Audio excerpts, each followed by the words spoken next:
উনি আপার সাথে একই রুমে থাকে, ওনার পাশের রুমে আমাকে থাকতে দেয়। থাকতে দিয়া উনি আপার সাথে সহবাস করে এবং কি জোরে, জোরে করে যাতে আমি ওই শব্দগুলো শুনে ঘরে থাকতে না পারি।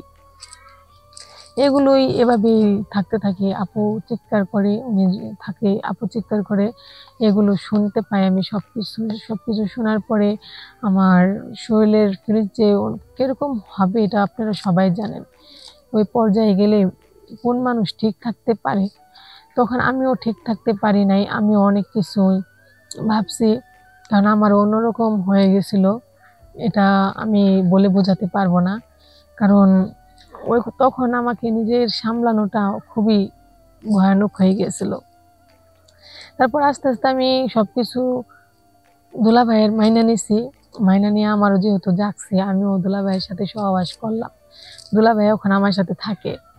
থাকলে এইগুলো সবকিছু একদিন আপু টের পায়া যায়, মানে খোঁজ পায়া যায়, একই সাথে আমাদেরকে গিয়া ধরে। ধরার পরে আপু আমাকে থাপ্পড় দেয়। থাপ্পড় দিলে কি হবে বলেন? যে অন্যায় করছি তো করছি। এখন ক্ষণিকের ভালোবাসা যে না মজা, মজা পাইতে গিয়া তো এখন ধরা খাই গেছি।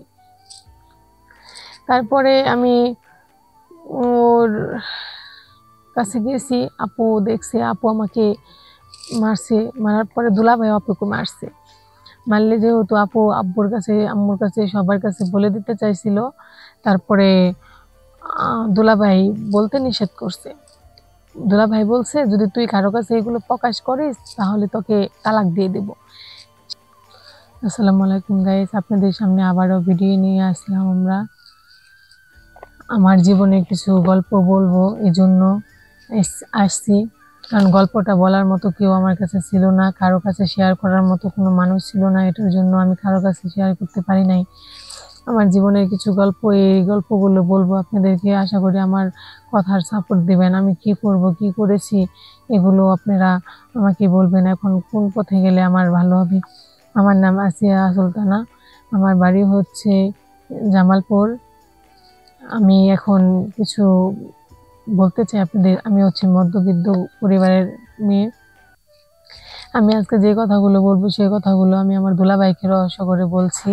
কারণ উনার চরিত্রে এতটুক দাগ, কালো দাগ থাকতে পারে এটা আমি কখনোই ভাবতে পারি নাই, যেটার কারণে আমি আপনাদের সাহায্য চাচ্ছি। আমি আমার আপুর বিয়ে হচ্ছে বেশি দিন হয় নাই, 4-5 মাস হয়েছে আমার আপুর বিয়ে হয়েছে। নতুন বিয়ে, বুঝতেই তো পারছেন কিরকম নতুন বিয়ে। আমি আপুর বাসায় বেড়াতে গিয়েছি। বিয়ের সম্মত থেকেই আপুকে দেখে দুলাভাই আমার দিকে কোন নজরে তাকাতো, কিন্তু এই কথাটা আমি কাউকে কিছু বলতে পারতাম না, যেহেতু আমি শালি লাগি, আমার দিকে তাকাতেই পারে, সবাই এই কথাই বলবে। তাই কারো সাথে আমি কোনো কিছু শেয়ার করতে পারিনি, কারণ ওনার কোন নজরটা আমার চোখে পড়লেও আমি কাউকে বলতে পারিনি যে সে এরকমটা করতে পারতেছে। তারপর একদিন আমি আপুকে দেখতে আপুর বাসায় যাই। বাসায় গেলে দুলাভাই বাসায় ছিল, তাদের নতুন বিয়ে। তারপর দুলাভাই আমাকে কিছু কথা বলে, মানে খারাপ খারাপ কিছু কথা বলে। তার কথায় আমি সঙ্গ দেই নাই। সঙ্গ না দেওয়ার কারণে উনি আপার সাথে একই রুমে থাকে, ওনার পাশের রুমে আমাকে থাকতে দেয়। থাকতে দিয়া উনি আপার সাথে সহবাস করে এবং কি জোরে, জোরে করে যাতে আমি ওই শব্দগুলো শুনে ঘরে থাকতে না পারি। এগুলোই এভাবেই থাকতে থাকে। আপু চিৎকার করে, উনি থাকে, আপু চিৎকার করে। এগুলো শুনতে পাই আমি সবকিছু। সবকিছু শোনার পরে আমার শরীরের ফিলিংস যে কিরকম হবে এটা আপনারা সবাই জানেন। ওই পর্যায়ে গেলে কোন মানুষ ঠিক থাকতে পারে? তখন আমিও ঠিক থাকতে পারি নাই। আমিও অনেক কিছুই ভাবছি। কারণ আমার অন্যরকম হয়ে গেছিল। এটা আমি বলে বোঝাতে পারবো না। কারণ তখন আমাকে নিজের সামলানোটা খুবই ভয়ানক হয়ে গিয়েছিল। তারপর আস্তে, আস্তে আমি সবকিছু দুলাভাইয়ের মাইনা নিছি।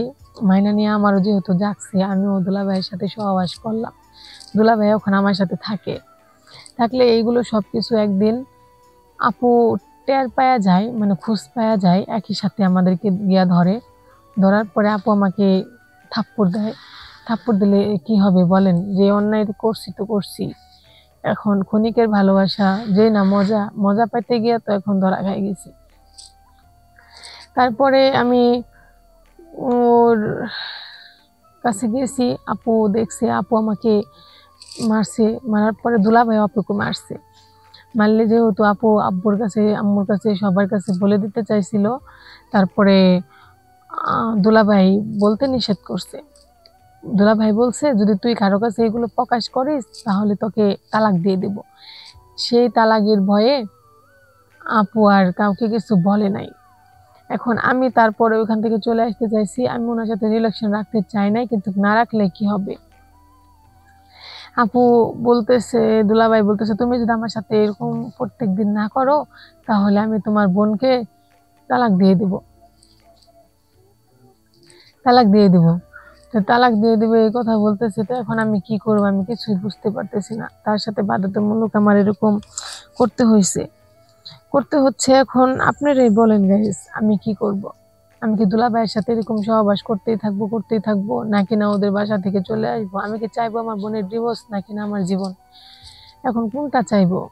এরকম দুলাভাই, আরে দুলাভাই তো বড় ভাইয়ের সমান, বড় ভাইয়ের স্থানের মধ্যে আমরা রাইখা ওদেরকে সম্মান করি। সেই সব দুলাভাইয়েরা যদি শালীদেরকে যদি এরকম যদি অত্যাচার করে, তো দুলাভাইয়ের জাতের মধ্যে কলঙ্ক লাগিয়ে যাবে।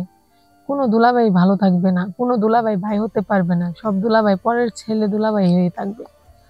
তা আপনারা গাইজ বলেন, এরকম দুলাভাইরা কি করার উচিত? পুলিশে দেওয়া উচিত নাকি না ওরে খুন করার উচিত? কারণ উনি তো আমার জীবনটাকে অতিষ্ঠ বানিয়ে ফেলছে, আমার বোনের জীবনটাকে নষ্ট করে ফেলছে, সব দুইটা জীবন ধ্বংসের পথে নিয়ে গেছে। এখন আমি আর পারতেছি না, আমি কি করব? আপনারাই বইলা দেন, আপনারা আমাকে বলেন, আপনারা আমাকে সহযোগিতা করেন। যদি না করেন তাহলে আমি কার কাছে যাব, কার কাছে হাত বাড়াবো, কার কাছে সহযোগিতা চাইবো বলেন? আমাকে তো সহযোগিতা করার মতো তো আর কেউ থাকলো না। আমি অনেক কষ্টে আছি, কারণ নিজের বোনের সংসারে নিজেই শত্রু হয়ে গেছি। এখন আমার বোনে দেখতে পারতেছে না, এখন আমি কি করব? কোথায় যাব? আমি কি আমার বাবা মার কাছে বলে দিব? কারণ বলে দিলে তো আপুর সংসার ভেঙে যাবে, আপুরে নিয়ে আসবে, তাহলে তো আমরা দুনো বোন কলঙ্কিত হয়ে গেলাম। একজনে দুই বোন রে বুক করলো, এটা কি উচিত হবে? এখন আমি বুঝতে পারতেছি না কি করব, তাই আপনাদের কাছে আমি আসছি। যা ভালো মনে হয় আপনারা তাই আমাকে ভালো বলে যান, কমেন্ট করে আমার সবকিছু সমাধান দেন। এখন আমি আর পারতেছি না, আমি আর কোনো কিছু করতেও চাইতেছি না। এখন আপনাদের উপরে আমি ছাড়া দিলাম। এখন আপনারা যা ভালো মনে করবেন তাই আমারে বইলা দেন। এখানে আমি আমার ভিডিও শেষ করতেছি। খুদা হাফেজ।